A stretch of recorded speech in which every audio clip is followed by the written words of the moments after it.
여러분 안녕하십니까? 2월 26일 월요일의 뉴지스탁 마감 시황 뉴스입니다.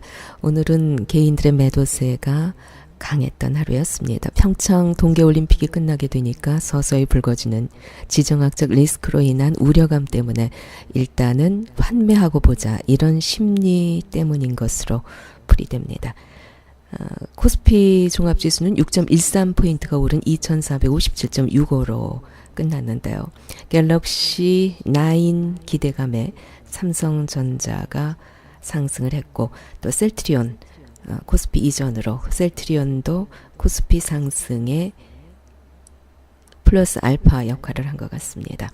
코스닥 지수는 0.35포인트가 내린 874.43, 원달러 환율은 5.15원 내린 1073.4원, 유가는 배럴당 63.55달러를 나타내고 있습니다. 코스피 시장에서는 개인이 1,385억 원, 외국인이 1,506억 원어치 순매도했고, 기관은 2,921억 원어치 순매수했습니다.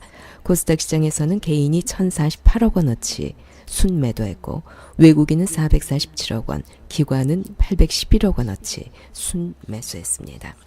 오늘 주요 뉴스입니다. 삼성전자의 프리미엄 스마트폰 갤럭시 S9이 한층 더 업그레이드된 카메라와 3D 이모지 등 첨단 기술로 무장하고 세계 시장의 모습을 드러냈습니다.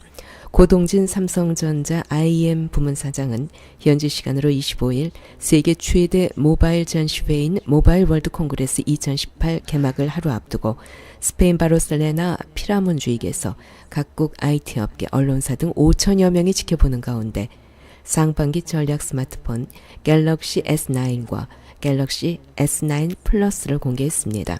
기능 가운데 가장 눈에 띄는 특징은 카메라 성능의 향상이었고, 사용자들에게 가장 흥미를 느낄 만한 기능은 AR 증강현실 이모지였습니다. 빅스비 비전도 업그레이드 됐는데 텍스트, 쇼핑, 음식, 메이크업, 와인, 장소 등 사용자가 원하는 모드를 선택한 뒤 피사체 카메라를 갖다 대면 실시간으로 정보를 제공하는 기능입니다. 스테레오 스피커는 하만의 프리미엄 오디오 브랜드인 AKG 기술로 완성됐고, 돌비 애트모스를 지원해 더 몰입감 있는 경험이 가능해졌다고 합니다. 관심 종목은 삼성전자, 삼성전기, 아남전자, 옵트론텍 등입니다.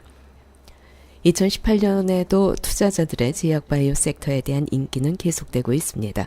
지난해 5월부터 시작된 해당 업종에 대한 인기는 한때 과열 국면에 들어섰다는 논란으로 주춤하기도 했지만 여전히 신약 기업들을 필두로 지속 강세를 보이고 있습니다. 특히 각종 항암제에 대한 관심은 사그러들지 않고 투자자들의 관심 대상이 되고 있습니다. 김정은 북한 노동당 위원장이 25일 미국과 대화할 용의가 있다는 것을 공개적으로 밝혔습니다. 평창 동계올림픽 폐회식에 참석하기 위해 방문한 북한 고위급 대표단을 통해서입니다. 도널드 트럼프 미국 대통령이 지난 23일에 발표한 대북 단독 제재 조치와 관련해 이 제재가 실패하면 매우 거칠 수도 있는 2단계로 갈 것이라고 경고했습니다. 2단계를 구체적으로 언급하지는 않았지만 미국 언론들은 군사적 행동 가능성을 말하는 것이라고 해석했습니다. 오늘 특징 종목입니다. 대원제약, 소염진통제 펠루비 매출이 올해 246억 원으로 전년 대비 69.4% 성장할 것으로 전망됩니다. 10.28% 상승 마감했습니다. 녹십자 정부 유전자 가위 치료제 개발 지원과 규제 완화 기대감으로 11.84% 상승 마감했습니다. SK 이노베이션 작년 영업이익이 3조 2,343억 원으로 역대 최대치를 기록했습니다. 4.76% 상승 마감했습니다. 바이오리더스 지난 2013년 이후 연평균 16.6%의 고성장을 기록하면서 영국 파이낸셜 타임즈가 선정한 아시아 태평양 지역 급성장 기업에 포함됐다는 소식에 27.05% 상승 마감했습니다.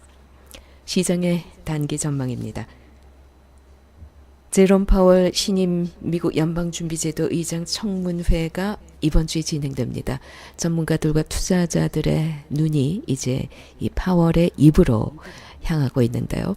최근에 미국 국채금리 급등과 여기에 따른 미국과 글로벌 증시의 조정이 지속되고 있는데 증권가에서는 파월 의장의 청문회는 비교적 평이하게 진행될 것이라고 예상을 하면서 미국발 금리 불안 현상도 다소 완화될 것으로 기대를 하고 있습니다.